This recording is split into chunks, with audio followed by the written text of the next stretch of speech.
2, 1. And it's Ben Brown here at Evolution Martial Arts in Sparks, Nevada. Got my buddy Brad. You're used to seeing Brad if you watch these videos at all. Today we're going over scarf escapes. Scarf, in my opinion, is one of the worst places to possibly be on bottom, right next to mount. So it's really important to know how to get out of scarf.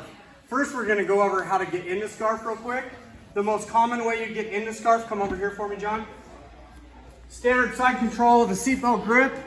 I can even be gripping like this. Brad needs this underhook right here to free his hips up. So when I have people in side control, a lot of times I bait them into getting this underhook and I act like I don't want them to, but I actually do want them to. So Brad goes underhook and I go to scarf. First thing I have to control is this elbow, because if he gets this elbow back, I don't have scarf. Yeah, he's out, right? So I go here, I go around the head, I baseball slide, and I grab my own thigh. Now I buy myself time. For a good scarf, I want my hips off the ground, so I'm putting all my weight and all this gravity on Brad. It's miserable. So the escapes, 3 basic escapes. The first one you already saw, which is if you can at any time tuck this elbow to your ribs, I don't have scarf anymore. People will try to hold on to your head and stuff. It's a losing cause. Brad's out.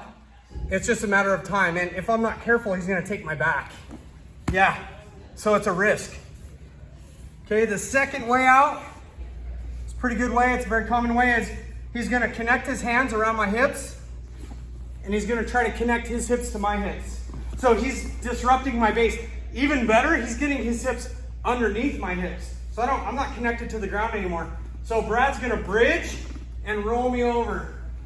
We'll go back. I become very light. He has to do that before I start threatening this arm bars, things like that. The reaction for me when he gets his hips close and I feel him trying to connect to me is I want to get my hips away.